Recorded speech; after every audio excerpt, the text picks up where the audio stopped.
Yo lo que he hecho a lo largo de mi carrera literaria es montar una radiografía de la violencia y del ejercicio del poder en Colombia a lo largo de los últimos 60 años de historia. Entonces, el hilo conductor es el mismo: la estructura del poder, su explotación, su uso, su abuso, en distintas formas.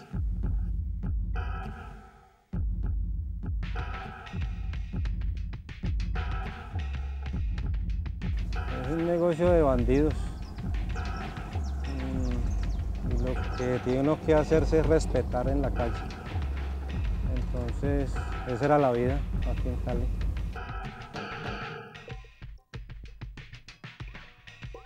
El muchacho que se cría en Charco Azul, pues siempre nace con la mente primero de conseguir el arma, ¿no? Para robar, matar. ¿Por qué? No sé por qué realmente. Será porque así es el barrio.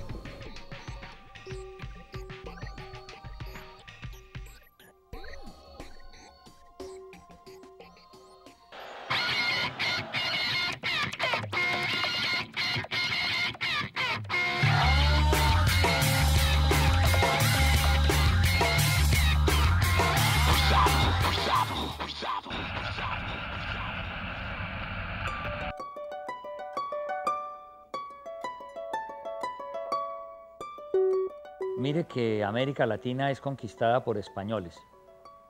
La mayoría de esos españoles, la gran mayoría, eran sobrantes de cárceles.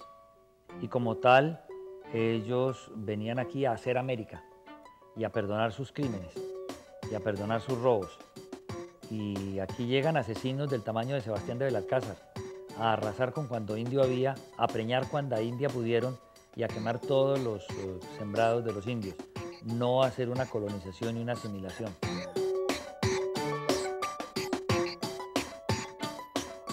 La teoría marxista dice que la violencia se hizo en Colombia para quitar las tierras.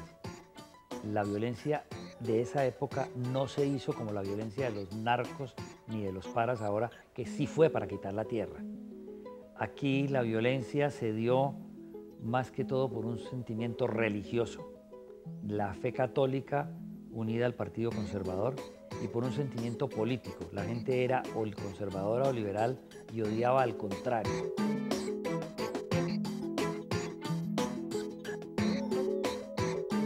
Las mañanas, cuando iba a salir uno para el colegio y los padres esperando, espérense en un momento, nosotros revisamos la calle para ver cuántos muertos habían dejado y si no los habían tapado o no los habían levantado, para que uno no se fuera a impresionar cuando fuera al colegio.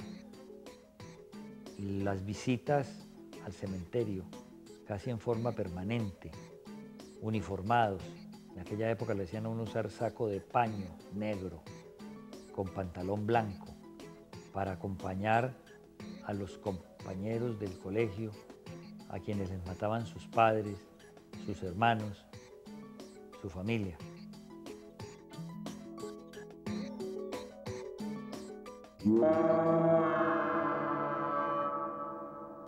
Como me dice un amigo, en el narcotráfico no se pierde.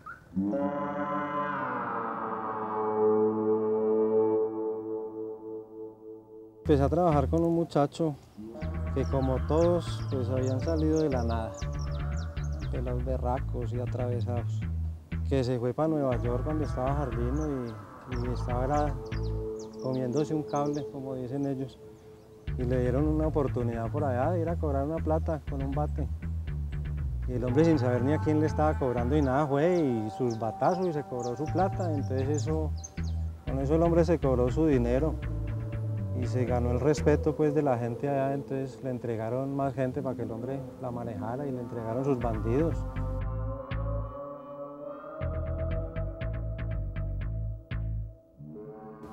No, fierro en mano. Claro, eso hay que entrarle de una con el fierro, bueno, y de quieto y camine, que es que el patrón lo necesita porque usted le debe tanto. ¿Dónde está la plata? Y ya. Y si no, hay que llevárselo porque la plata o el mar, una de las dos. Y entonces pues la mayoría de la gente paga y el que no tenía con qué pagar pues era el que pagaba con la vida, como les digo.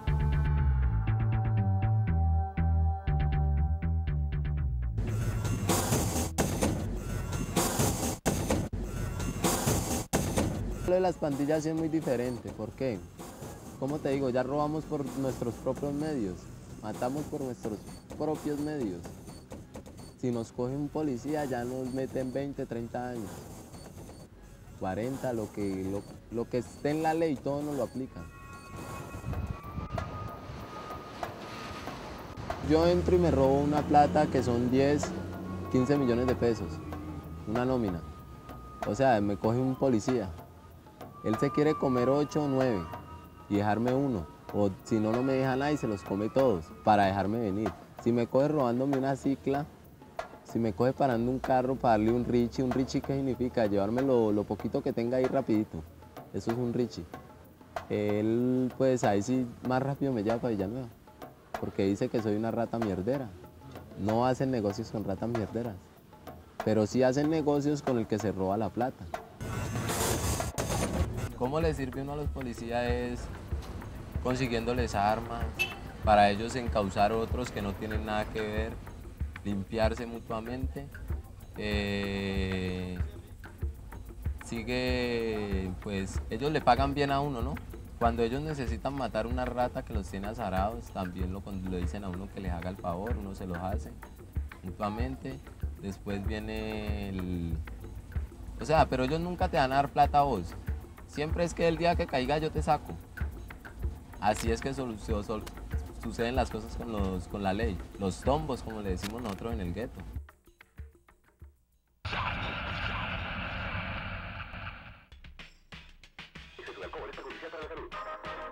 Gardiazabal, señor presidente. Señor Gardiazabal, lo leo el de la mala. Aquí lo que el gobierno quiere es que gane Ospina y gana con sello y gana con carta. Por Dios, doctor Gardiazabal. Yo afanaba a mis amigos congresistas para que voten con los ojos tapados el remiendo presidencial. El referendo. Hay escenas que no se me olvidarán nunca. Una mula adelante con una campanilla para que le sigan las otras. ¿Cuántas? No recuerdo, eran muchas. Y los muertos venían a horcajadas en las mulas. Y yo en un balcón contando los cadáveres a ver cuántos eran los que pasaban encima de las mulas.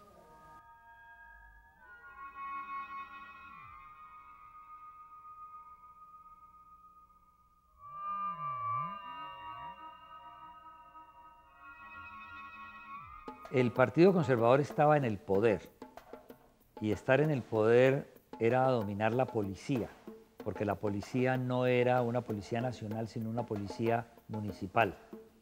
Entonces la policía estaba de acuerdo al mando del que ganaba. Y entonces en los pueblos donde el Partido Conservador mandaba, eran la policía conservadora. Por eso el 9 de abril, la policía de Bogotá, que era fundamentalmente liberal, se rebeló y ayudó a realizar el 9 de abril. Ese esquema de protección estaba dado por todas las estructuras de poder. Recuerden que los jueces no eran tampoco independientes, como no lo son ahora, y quizás lo eran menos. Y el Poder Judicial estaba íntimamente relacionado con el esquema político. Pero además hay un elemento que hace parte de la picaresca colombiana, que están ofreciendo plata por parte de los favorecidos con ese fallo. Por eso mismo, las víctimas eran del mismo contexto social. Entonces, o eran de la clase media alta, abogados o profesionales de un partido o del otro, de acuerdo a la zona donde estuvieran, o eran campesinos, liberales o conservadores. Eso le daba una homogeneidad social y evitaba que la violencia surgiera como una lucha de clases, como muchos querían que hubiese surgido.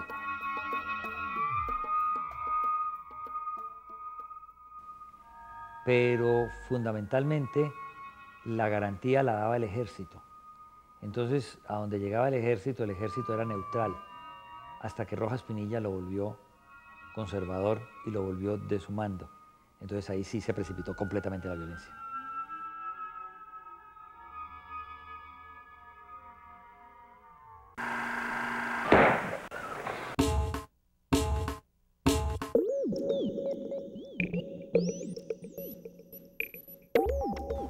Todo el mundo estaba torcido, el dinero es tanto que te da para comprar cualquier esfera, un político, un militar, cualquier persona. Muchas veces no era sino ir a la brigada y decir usted qué arma quería o qué arma necesitaba, ni escopetas o subametralladoras o fusiles inclusive. Y todo tenía papeles, nada sin papeles, usted lo paraba a la ley y usted tenía papeles de todas las armas que usted llevara. Y permisos especiales para andar cuando habían elecciones, para cuando sucediera lo que fuera, usted tenía un documento que lo acreditaba para usted poder andar. Todo era legal, porque todo era comprado. Todos teníamos que estar locos en ese momento porque se hacían muchas cosas que normalmente uno no las haría, ni siquiera por dinero. Pero tanto uno de trabajador como ellos de patrones, se perdía como el enfoque de la realidad.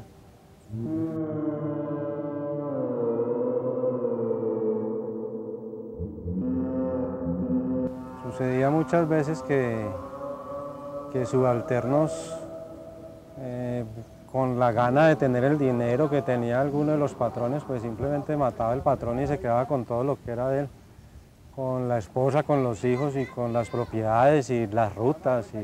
Y entonces uno que se acostaba haciendo un lavaperros, al otro día amanecía siendo el dueño de todos los juguetes. Igual seguía siendo el patrón, entonces uno seguía trabajando con el fulano. Hasta que alguno de los jefes, porque habían unos que eran los que mandaban en el cartel, y los señores eran los que decían, si uno les caía bien, le decían con quién podía uno andar y con quién no, porque eran los que decidían pues quién se moría o quién no se moría, quién trabajaba o quién no trabajaba. Entonces si yo andaba con alguien que de pronto lo fueran a eliminar o algo así, pues simplemente si yo le caía bien a uno de los jefes le decía, ve, no andes con fulano porque antes me lo tenés que entregar.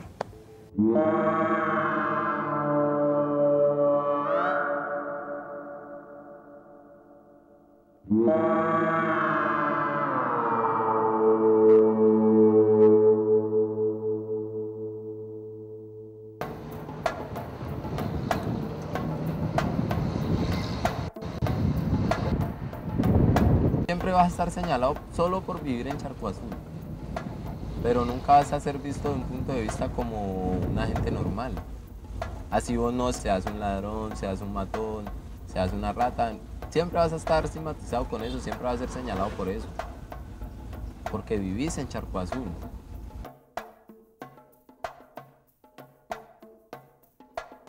Ahora vos te vas para llevar, o sea, vos querés hacer el curso, porque acá hay muchos menores que quieren hacer el curso de policía. No pueden vivir en Charco Azul. ¿Por qué? Siempre hay un por qué. Porque tienen que ser gente mala, porque son gente mala. Siempre te rechazan, no pasan las pruebas, no, o sea, no te las dejan hacer todas. ¿Por qué? Porque viví en el distrito.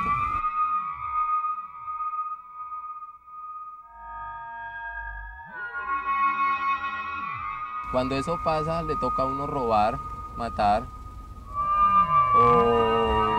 o qué sé yo.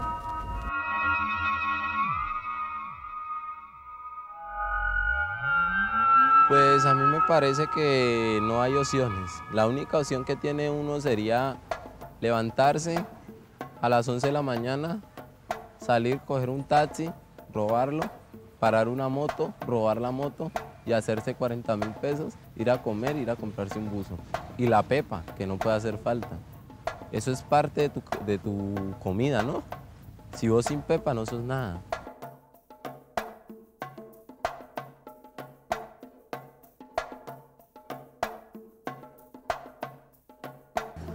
Porque vos puedes ser rico a los 18 años. O podés estar muerto a los 18 años. A los 16, a los 15, porque aquí hay jóvenes que han muerto a los 12, 13, 14 años.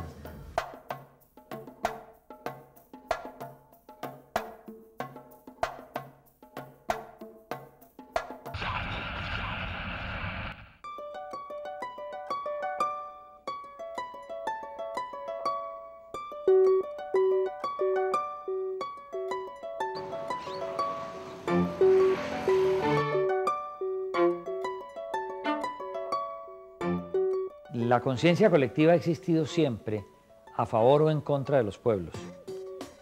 Esa misma conciencia colectiva que se sintió vejada cuando mataron a Gaitán. Es la misma conciencia colectiva que se siente doblegada totalmente frente al cóndor. Pero es la misma conciencia colectiva que se siente doblegada y empieza a mitificar a los Rodríguez o empieza a mitificar a Pablo Escobar. Es una tendencia de los pueblos, y en el caso del pueblo colombiano más evidente, de someterse a la presunción de inocencia sobre la base del mito viviente. Nadie cree que el hombre malo como tal existe, sino que el hombre malo es un Robin Hood. Nadie cree que el hombre, el gran capo, es un asesino, sino que por el contrario se está en presencia de alguien que se defiende, de alguien que sabe utilizar las acciones. Es una conciencia colectiva que ayuda a doblegar y ayuda a insensibilizar.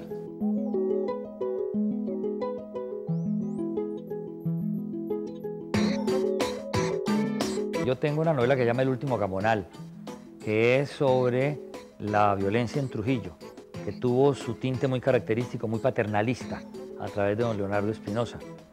Y es allí mismo en Trujillo donde se viene a dar después la violencia de los narcos que produce la masacre de Trujillo. Son vasos comunicantes idénticos. La violencia es la misma que toca ahora, la misma que nos ha tocado con los narcos. Ningún muerto nos inmuta.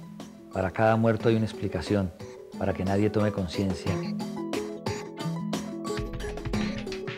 Yo escribí Cóndores completamente convencido que el país no iba a repetir ese error y que uno, mostrando todos esos argumentos y toda esa imbecilidad con la cual por un trapo rojo, por un trapo azul, por ser liberal o por ser conservador se mataron, no se iba a repetir si uno lo contaba en la forma dramática en lo que como yo lo hice.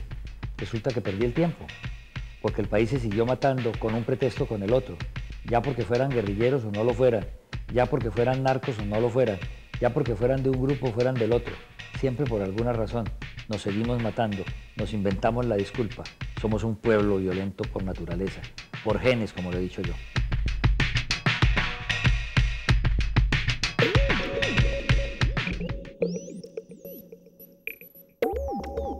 Los 90 cuando hubo el despelote pues, de que cada quien hacía ya lo que quería, fue porque los patrones o los jefes de ese momento querían parar su vuelta, pues querían sanear sus capitales y ser gente bien, pero los que estaban debajo no querían porque no tenían el dinero todavía que se habían metido a hacer en el negocio. Entonces ya el cuento de las reuniones y de los patrones se acabó. Ya nadie tenía patrón, sino que cada quien hacía lo que quería y ya nadie mandaba. Inclusive en las reuniones que hacían los jefes, algunos los enfrentaban y directamente les decían que no iban a seguir órdenes ya de nadie, que iban a negociar y a hacer billete para ellos, así como todo el mundo había hecho.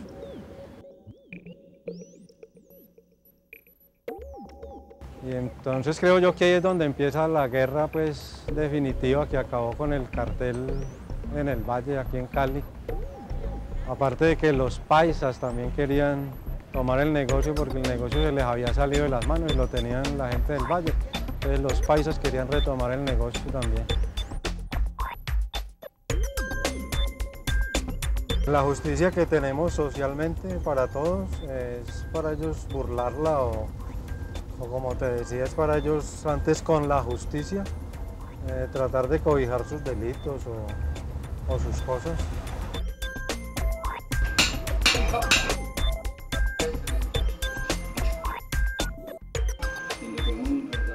Entonces yo pienso que sí, la violencia y la muerte que genera el narcotráfico, la única forma era que se acabara ese tráfico, que eso ya fuera más legal.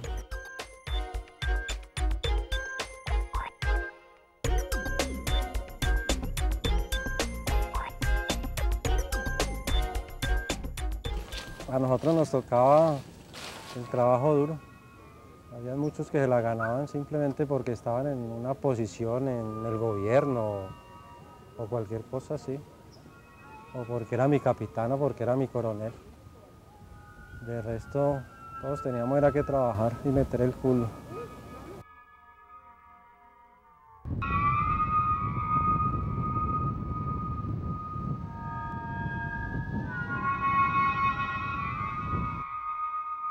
Ante todo, pues pienso yo que uno debe ser como es. ¿Por qué? Porque si usted sale a robar, tiene que salir dispuesto a ganar o a perder. Si sale a matar, tiene que salir a matar o a que lo maten o a llegar. ¿Llegar a dónde? Su casa. ¿Para qué? Para usted poder recibir esa plata de ese homicidio, para poder, ¿qué? Comprarse una moto, poder comprar mecha, poder comprar otro fierro.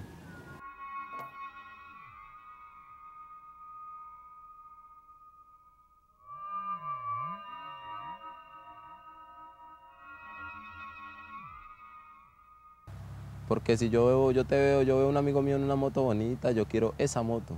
Y yo voy a robar todo el mes para comprar esa moto. Entonces, ¿qué pasa? Que en ese mes me pueden coger o me pueden matar. Pero como también puedo ganar la moto.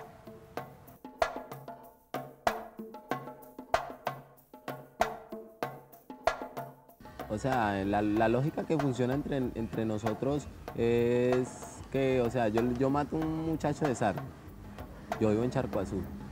Vienen todos los amigos de él, la banda, a buscarme a mí. Pero ¿qué pasa? Que acá yo ya también los estoy esperando con mi banda. ¿Qué pasa? Hay cruces de disparos. Pero ¿qué pasa? No morimos ni nadie de la banda de Sardi ni de la banda de Charco. Solo muere gente inocente.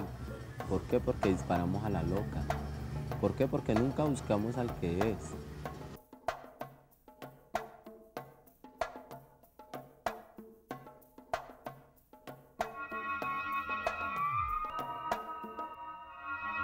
O sea, las escalas para uno volverse un duro es que a uno le toca matar mucho. ¿Cómo te digo? Matar al que es mi patrón. Matar al que es el patrón de mi patrón. Al patrón del que es patrón de... Bueno, en fin, es una sola escala. Para llegar allá, tienes que tener muchas huevas.